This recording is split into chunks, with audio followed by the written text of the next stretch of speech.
Indigenous girl is found dead in Thunder Bay, and leaders are wondering why missing persons protocols are still not adequate despite a history of inquiries and promises by the Thunder Bay police to improve. Worker killed at recycling facility. Journalist is detained and his camera is seized by police at the scene of a car accident in Guelph. The Yellowhead Institute says it will no longer track progress on the recommendations of the Truth and Reconciliation Commission because progress is too slow. Kia Canada is hoarding cars, forcing consumers to wait to receive them, and an update on the war in Ukraine. Good morning. It's Thursday, December 21st. Folks, it is the solstice. Here are your headlines.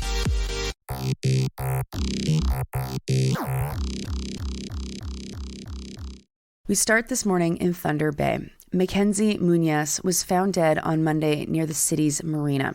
The Globe and Mail's Willow Fiddler reports that she was found about 8 kilometers away from where she had last been seen on Wednesday before. Mackenzie was just 14 years old and was from the Neskantaga First Nation. Students from Neskantaga and 8 other First Nations communities go to the boarding school there because they have no local options. In response to her death, Alvin Fiddler, Grand Chief of the Anishinaabe-Aski Nation, and Neskantaga Chief Chris Muñez said they were concerned about the protocols and procedures that were followed related to missing Indigenous people. Muñez's death is a tragedy on its own, but taken with the history of young Indigenous people dying under suspicious circumstances in Thunder Bay, the death calls into question the progress that's been made to keep Indigenous youth safe while they live in Thunder Bay. From the year 2000 to 2011, 7 students from Anishinaabe-Aski Nation died suddenly while living in Thunder Bay to attend high school. In a 2018 report, it was found the police didn't, quote, conduct complete death investigations in those cases and several others of Indigenous people. Their conduct was often tainted by racial discrimination, unquote, paraphrased Fiddler. The Thunder Bay Police Board is supposed to be going through hundreds of recommendations to improve policing and improve relationships between them and the large, growing Indigenous population within Thunder Bay. Now, let's stay near Thunder Bay for the next story. A worker has died at the GFL environmental facility in Rossland.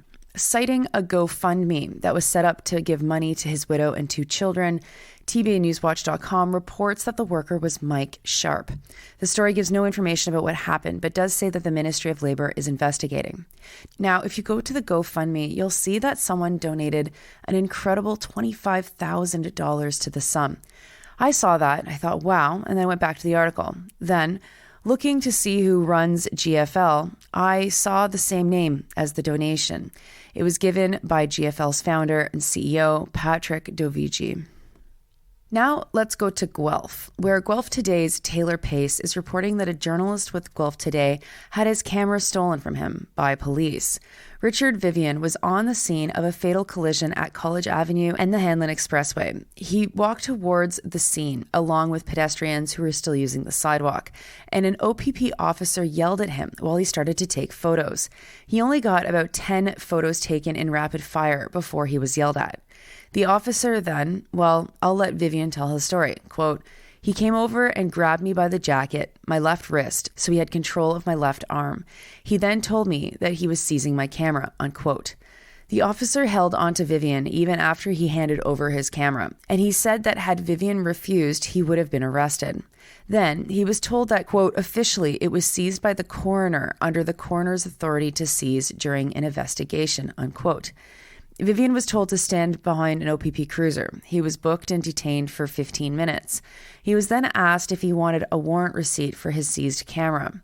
When he said that he was told that he was being detained, the officer said, oh yeah, you're no longer being detained.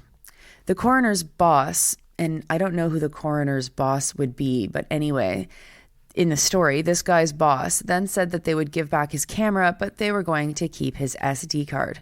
No one explained anything to Vivian, nor did they explain why they stole his SD card. While this was happening, several pedestrians stopped to take photos of the scene, and no one stopped them or seized their cameras. This was the first time in his 20-year career that Vivian was treated like this by police. He said this, quote, "I was not obstructing what they were doing in any way. In fact, I started taking photos because they all appeared to be busy. My general plan for things like this is I would approach the police afterward to see what they could tell me," unquote. Guelph Today couldn't get comment from the coroner's office. And just in case this is unclear, the police have no right to do this. It's a direct attack on the free press. Now to national news. Canada's progress on fulfilling the recommendations from the Truth and Reconciliation Commission have been so slow that a research group called the Yellowhead Institute has announced it is no longer going to publish an annual report that tracks progress on the recommendations.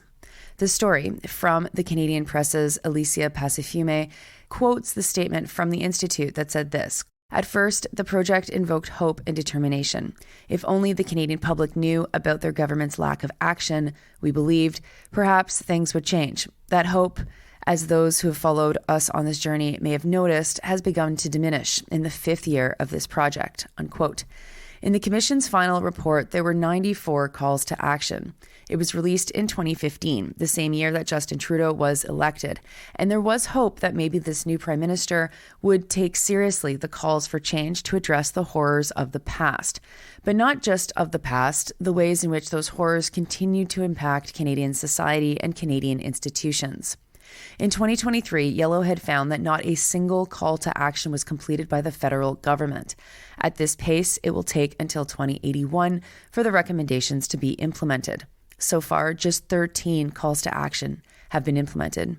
Crown Indigenous Relations Minister Gary Anasangri commented through his spokesperson, Mathieu Perrotin, who said that they are still committed to implementing the calls to action, which is a meaningless thing to say if they haven't been implemented at all in the last year.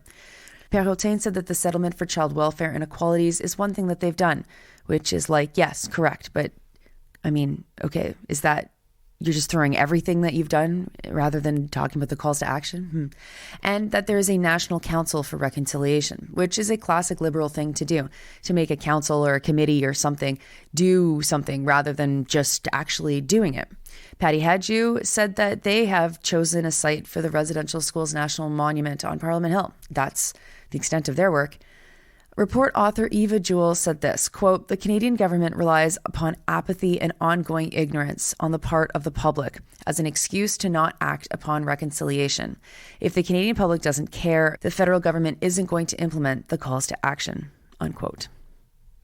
Next to a new investigation from Erica Johnson and Kimberly Ivany from CBC's Go Public, it's found that Kia is holding cars at a storage lot in Wolverton, Ontario. Never heard of Wolverton, Ontario before? Neither had I, but it's near Drumbo, or the Drumbo Innerkip Highway exit that used to mean I was just one interchange away from the turnoff to my grandparents' house.